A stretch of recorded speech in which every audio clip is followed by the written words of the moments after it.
les cinquièmes. Alors, on se retrouve pour cette dernière vidéo concernant la séquence d'enseignement moral et civique sur les principes, les valeurs et les symboles de la République française. Là, donc, on va s'intéresser plutôt à la séance, on va dire, de bilan, pour vraiment voir avec les symboles ce qui constitue finalement l'identité de notre République. Alors, la vidéo va toujours se comporter de la même manière, c'est-à-dire la correction des exercices à faire, quelques ajustements de cours et puis surtout le travail à faire pour la prochaine fois qui consistera avant tout à télécharger le prochain PowerPoint et puis comme on l'a pu le voir pour certains déjà à l'avance avec la classe virtuelle ou d'autres on le verra demain ou après-demain, ce sera de voir comment vous allez devoir vous organiser pour pouvoir réussir à faire cette première séance concernant la séquence d'histoire centrée sur l'humanisme, la Renaissance et les crises religieuses du XVIe siècle. Alors, donc ça c'est ce que je vous ai dit dans la partie numéro 2. Alors, vous deviez me refaire l'exercice de réaliser la carte mentale de la séance, avec donc une carte mentale en 4 parties, c'était vraiment ce qu'il fallait retenir de cette République, c'est qu'elle est indivisible, laïque, démocratique et sociale. Alors vous deviez trouver des exemples, trouver des informations à mettre en dessous de chacune de ces cases. C'était assez simple, il suffisait de reprendre tout simplement les exercices des précédentes séances. Donc ça donnait tout simplement pour indivisible le fait qu'on ait les mêmes règles partout, finalement, c'est quelque chose qui est assez commun. Aujourd'hui, la France est indivisible, on ne peut pas avoir des règles différentes en fonction des territoires. C'est quelque chose qui doit s'appliquer sur l'ensemble de notre pays. Alors, la République, elle est laïque, ça on avait vu ce que c'était que la laïcité, on avait mis la définition. Donc c'est le fait qu'aucune religion n'est favorisée.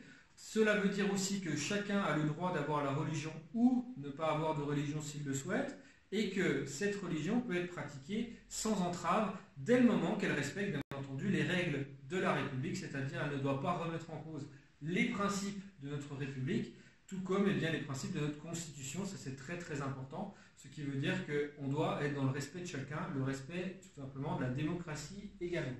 Alors, la République justement elle est démocratique, ça veut dire que nos représentants sont élus, c'est ce que je vous avais déjà donné comme information lors de la précédente vidéo avec ces représentants soit élus de manière directe, soit de manière indirecte, mais qui nous montrent que finalement, à haut poste à responsabilité politique, actuellement nous avons des personnes qui sont choisies par le peuple et qui vont donc, ce qui permet au peuple d'avoir son mot à dire sur la façon dont notre pays est gouverné. C'est le principe d'une démocratie. Contrairement à une dictature où là vous avez un parti unique, où vous avez un leader qui va avoir toujours les mêmes pouvoirs et qui va avoir un pouvoir qui lui permet d'asseoir son autorité parfois de manière violente et qui empêche toute contestation ou toute remise en cause de son pouvoir. Là, nous ne sommes pas dans cette situation. Toutes les personnes politiques qui sont à un moment donné aux responsabilités dans notre pays vont à un moment donné quitter la scène. Ils ne sont pas là jusqu'à la fin de leur jour, bien entendu, ça va être quelque chose qui va se renouveler, ce qui permet aussi d'avoir un enrichissement, bien entendu, et une évolution de notre démocratie au quotidien. Alors, la République elle est également sociale, alors là il y a plusieurs choses à mettre. Moi j'ai rajouté ce qu'on avait déjà vu par rapport à la partie sur les différents exemples de République sociale, le fait qu'on ait un soutien assez conséquent pour les citoyens, que ce soit au niveau des aides pour la question du chômage, la question de la sécurité sociale, la question tout simplement aussi peut-être des aides qui sont données lors de différents moments de la vie. C'est quelque chose qui est assez ancré dans notre société, plus que dans certains pays anglo-saxons, par exemple, mais d'autres pays c'est exactement la même chose.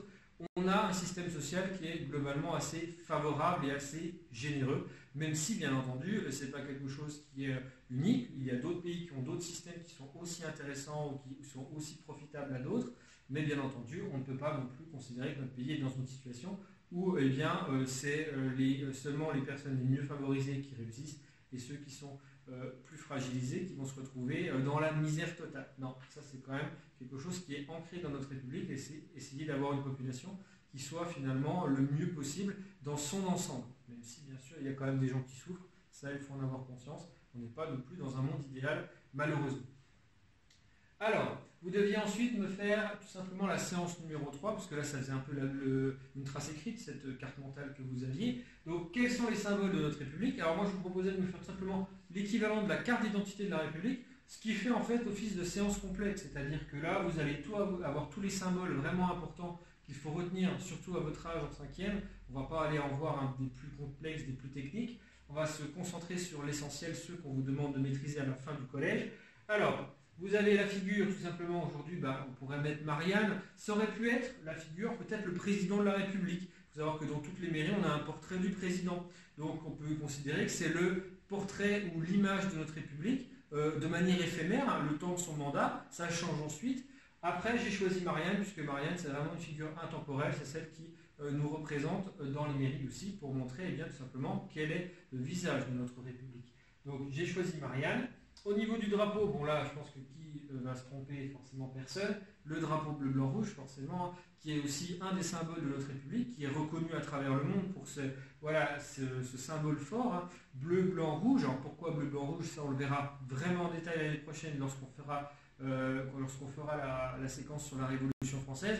Pour donner 2-3 mots, hein, c'est tout simplement le bleu et le rouge de la ville de Paris, puisque la Révolution française a débuté dans cette ville, qui a été associée au blanc, qui est le signe finalement la couleur de la royauté, puisque lors du début de la Révolution, on ne cherche pas à éliminer la royauté, on cherche à la moderniser, à la rendre plus démocratique un peu, si on veut, une monarchie plus constitutionnelle si on veut, mais en attendant, du coup, on associe encore le roi à toute cette révolution, et on a donc associé les couleurs du bleu et du rouge qui forment le peuple de Paris, le peuple français finalement dans son ensemble, avec cette couleur du roi, et ça donnait donc ce fameux drapeau qui aujourd'hui est reconnu dans le monde.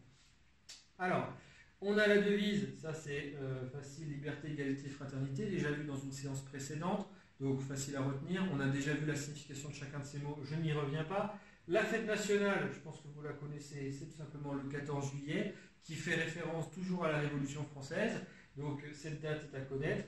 L'hymne national, toujours un hymne qui est apparu suite aux événements révolutionnaires de la fin du XVIIIe siècle, c'est la Marseillaise. Vous l'entendez parfois dans les événements sportifs, parfois aussi dans les cérémonies politiques, les cérémonies officielles.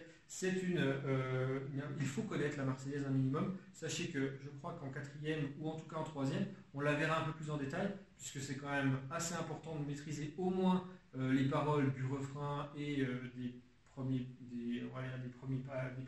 couplets, puisque c'est quand même notre hymne national, donc c'est quelque chose en tant que citoyen que nous devons connaître. Mais bon, on ne le fait pas aujourd'hui, on aura bien l'occasion de le faire dans les années qui viennent. Alors, voilà un peu cette carte d'identité de notre République. Essayez de maîtriser tous ces symboles, c'est des choses assez simples à retenir, pas besoin de beaucoup réviser, il faut juste être capable de les replacer, de les connaître et d'être capable tout simplement d'en parler un tout petit peu si jamais on vous pose des questions dessus, surtout quand on sera au brevet, puisque c'est des questions qui pourraient tomber très bien sur une question d'enseignement moral et civique au brevet d'histoire-géographie. D'accord? Alors, c'est la fin de cette vidéo. Comme je vous l'ai dit, pour la prochaine fois, vous allez avoir pas mal de choses à faire, donc suivez bien les consignes. Déjà, bien corriger ce que vient de vous donner dans la vidéo. Vous devez également donc télécharger du coup le PowerPoint de la nouvelle séquence, hein, ça c'est très important, qui sera intitulé Humanisme, Renaissance et conflit au XVIe siècle. Donc ça, il faut le télécharger dans l'espace de travail de votre classe, c'est très important. Il faut ensuite, après l'avoir téléchargé, commencer à travailler dans le cahier d'histoire géo, puisque là on est dans le cahier d'enseignement moral et civique, on reprend le cahier d'histoire géo cette fois-ci, et on fait les exercices jusqu'à la diapositive 2. Donc là, vous allez avoir pas mal de choses à faire. Vous allez avoir également une fiche d'activité à télécharger sur École Directe en même temps. Donc là, suivez bien, c'est tout indiqué dans le début du PowerPoint, toutes les étapes sont bien indiquées. S'il y a des problèmes, vous m'envoyez un mail, vous me contactez, et puis normalement tout devrait bien se passer. Voilà, c'est la fin de cette vidéo. La prochaine vidéo donc, de correction pour ce travail que je vous demande de faire pour la prochaine fois, c'est le jeudi 28 mai que je la mets. Donc essayez de le faire, et puis on essaiera justement de mettre en place un cours un peu différent la semaine prochaine, puisque une partie d'entre vous va revenir en classe. Et donc ça nous permettra d'adapter et de faire quelque chose de peut-être un peu différent. Voilà. Bonne journée.